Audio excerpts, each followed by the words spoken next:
5 లక్షల రూపాయలు ఇవాళ ఉచితంగా మనం ఇస్తున్నాం. ఇవాళ పేదలు ఇండ్లు కట్టుకుంటారు. అందుకే లక్ష్మారెడ్డి ఇంకో 3,000 కావాలి మాకు మా మిర్యాలగూడానికి అని అడుగుతున్నాడు. ఒక లక్ష్మారెడ్డి కాదు, ఏడికెళ్ళినా ఎమ్మెల్యేలు ఒకటే మాట అంటారు, అన్నా ఏమని ఇచ్చినా ఇవ్వకపోయినా సరే, మాకు ఛాయ్ మంచినీళ్ళు వచ్చినప్పుడు ఇచ్చినా ఇవ్వకపోయినా సరే, కానీ మాకు ఒక 3-4 వేల ఇందిరమ్మ ఇల్లు మా నియోజకవర్గానికి ఇవ్వండి, పేదోళ్ళ ఆత్మగౌరవం పెరుగుతుందని అడుగుతారు.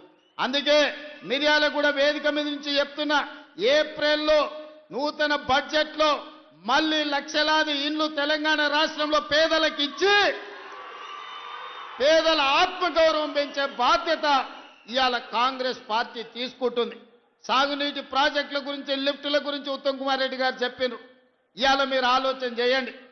ఇవాళ ఈ నల్గొండ జిల్లా ఫ్లోరైడ్ ప్రాంతం కాళ్ళు వంకర, కన్ను వంకర, నడుము వంకరతోని కన్న పిల్లల్ని మంచాల గట్టేసి తల్లిదండ్రుల కూలీ పనులకు పోయే పరిస్థితి. ఏ రోజు కూడా ఈ సమస్యకు పరిష్కారం దొరకలే. కానీ ఇవాళ ఈ నల్గొండ జిల్లాలో కట్టిన నాగార్జున సాగర్ అయినా, లేకపోతే నల్గొండ జిల్లాలో వెల్లంపల్లి ప్రాజెక్ట్ అయినా, ఏ ప్రాజెక్ట్ అయినా, ధర్మారెడ్డి కాలువ అయినా, పిలాయపల్లి కాలువ అయినా, ఏఎంఆర్ ఎస్ఎల్బిసి అయినా కాంగ్రెస్ పార్టీ కట్టినవే కదా. ఆనాడు వెంకటరెడ్డి గారు కొట్లాడి తెచ్చిన ఎస్ఎల్బిసి 30 కిలోమీటర్లు ఉమ్మడి రాష్ట్రంలో టన్నెల్ దొవ్వుతే 10 కిలోమీటర్లు, సంవత్సరానికి 1 కిలోమీటర్ దొవ్వుంటే కూడా ఎస్ఎల్బిసి పూర్తి అయ్యుండేది.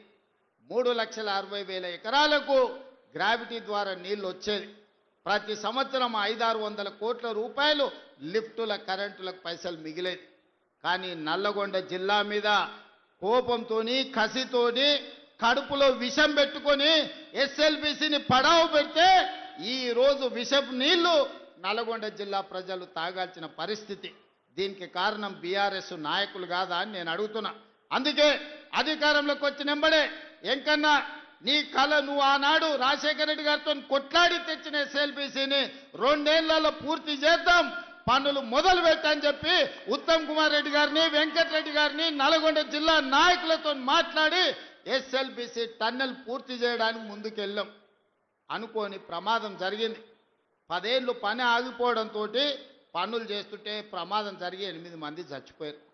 ఏడైనా ఒక మనిషి చచ్చిపోతే ఇంత బాధపడతాం, ఇన్ని కన్నీళ్లు పెట్టుకుంటాం, ఆ కుటుంబాన్ని ఆదుకోవడానికి ప్రయత్నం చేస్తాం. అంతెందుకు, ఒక కాకి చచ్చిపోతే 10 కాకులు దాని చుట్టూతో చేరి సానుభూతి తెలుపుతాయి. కానీ ఎస్ఎల్బిసిలో 8 మంది చచ్చిపోతే మామ, అల్లుడు, బావ, బామ్మార్ది దావతులు చేసుకొని ఇక సంతోషపడ్డారు. ఎస్ఎల్బిసి ఆగిపోయింది, ఇక ఆపేయండి, ఎస్ఎల్బిసి కట్టొద్దు, మనుషులు చచ్చిపోయినరని. ఇంత దుర్మార్గం ఉంటుందా? ఇంత కడుపులో విషం పెట్టుకున్నోడు ఇవాళ నల్గొండ జిల్లాలో మున్సిపల్ కార్పొరేటర్లను, కౌన్సిలర్లను గెలిపించమని ఎట్లా అడుగుతాడు? నల్గొండ మీద విషం జిమ్ముతున్న బీఆర్ఎస్ వాళ్ళకు, ఎస్ఎల్బిసి కట్టనోనికి, రేషన్ కార్డు ఇవ్వనోడికి, సన్న బియ్యం పంచనోడికి, ఆడబిడ్డలకు ఆర్టీసీలో ఉచిత ప్రయాణం ఇవ్వనోడికి ఇవాళ మిమ్మల్ని ఓటు అడిగే హక్కు ఉందా? మీరు ఒక్కసారి ఆలోచన చెయ్యండి. సిగ్గు లేకుండా వాళ్ళు వచ్చినా, గంగిరెద్దులోలాక ఇంటి ముందుకు వచ్చినా కర్రు కాల్చి వాత పెట్టండి, సలాకి ఎర్రగా కాల్చి ఈపుల వాతలు పెట్టుర్రి. ఏమన్నా తెస్తే తీసుకోండి, ఏమన్నా ఇచ్చినా తీసుకోండి, కీసలలో లాగులాలు ఏమన్నా ఉంటే అది కూడా తీసుకోండి. మందిని ముంచిన సొమ్ము మస్తుగా ఉన్నది వాళ్ళ దగ్గర. ఒకనొక్కడు ఎకరాలలో ఫామ్ హౌజులు కట్టారు, పెద్ద పెద్ద బెంచ్ కార్లు కొన్నారు, గంజికి గతి లేని వాళ్ళు కూడా. అవన్నీ మనల్ని ముంచిన సొమ్మే, మందిని ముంచిన సొమ్మే. టీఆర్ఎస్ వాడు వచ్చి ఏమి ఇచ్చినా తీసుకోండి, చేయాల్సిన లగ్గం చెయ్యండి. మన అసెంబ్లీ ఎన్నికల్లో ఎట్లయితే మిర్యాలగూడలో 40-50 వేలతోని లక్ష్మారెడ్డిని గెలిపించారో, పార్లమెంట్ ఎన్నికల్లో రఘ్వీర్కి 5,60,000 ఓట్ల మెజారిటీ ఎట్లిచ్చిండ్రో, ఇవాళ అదే విధంగా నల్గొండ జిల్లా ప్రజలు కాంగ్రెస్ పార్టీకి అండగా నిలబడండి. ఇవాళ మిత్రులారా, మనం అధికారంలోకి వచ్చిన ఈ 2 ఏళ్లలో 70,000 ప్రభుత్వ ఉద్యోగాలు ఇచ్చినాం, రైతు రుణమాఫీ చేసినాం, రైతు భరోసా కార్యక్రమాన్ని అమలు చేసినాం, 4.5 లక్షల పేదోళ్ళకి ఇందిరమ్మ ఇండ్లు ఇచ్చినాం. ఇవాళ ఆడబిడ్డలకు ఆర్టీసీలో బస్సే కాదు 1000 బస్సులు కొనిపించి, బస్సులో ఉచితమే కాదు 1000 బస్సులకు యజమానులను ఇవాళ ఆడబిడ్డల్ని చేసినాం. ఇవాళ స్వయం సహాయక సంఘాలకు పెట్రోల్ బంకులు నడుపుకోవడానికి ఇవాళ ప్రతి జిల్లాలో పెట్రోల్ బంకులు ఇచ్చి 27,000 కోట్ల రూపాయలు సున్నా వడ్డీకి ఇవాళ ఆడబిడ్డలకు నగదు బ్యాంకులతో ఇప్పించినాం. ఇవన్నీ కూడా ఎలా సాధ్యమైనాయి అంటే ఇందిరమ్మ రాజ్యంలో పేదల పరిపాలన వచ్చినందుకే సాధ్యమైంది. ఇవాళ అన్ని మనమే ఉన్నాం. సర్పంచులు మనోళ్ళే ఉండ్రు, ఎమ్మెల్యేలు మనోళ్ళే ఉండ్రు, ఎమ్మెల్సీలు మనోళ్ళే ఉండ్రు, మంత్రులు మనమే ఉన్నాం, ప్రభుత్వం మనమే ఉన్నది. మరి ఏనైనా మన కాలనీలలో ఎవడన్నా అప్పితప్పి బీఆర్ఎస్ వాడు కౌన్సిలరు కార్పొరేటరు అయితే ఇక వాడు మనకేమన్నా పని చేస్తాడా ఒకసారి ఆలోచన చేయండి. 10 ఏళ్ళు వాళ్ళే ఉన్నారు, 10 ఏళ్ళు పరిపాలన చేసిరు, మొత్తం తెలంగాణను దోసుకున్నారు, 1,000 కోట్ల రూపాయలు సంపాదించుకున్నారు. ఆస్తులు సంపాదించుకుంటే పర్వాలేదు, 7 అంతస్తుల మేడలు కట్టుకుంటే పర్వాలేదు, కానీ పెళ్ళా మొగుడు ఫోన్లలో మాట్లాడుకుంటే కూడా ఫోన్లు విన్నారా? ఇంత సిగ్గు తప్పినోడు ఎవడన్నా ఉంటాడా? వాళ్ళ బతుకు చెడా. పెళ్ళ మొగుడు మాట్లాడుకుంటే కూడా జోలి ఇంట ఆడా ఎవడన్నా? జడ్జిలను వదలలే, జర్నలిస్టులను వదలలే, ప్రతిపక్ష నాయకులను వదలలే, పెళ్ళ మొగుడు జోలి వదలలే, సినిమా తారాలు మాట్లాడుకుంటుంటే వాళ్ళను కూడా వదలలే. ఎవడు ఏది మాట్లాడుకున్నా వాని ఫోన్లలో ఏం మాట్లాడుకుంటుండో వీడికి ఎందుకయా?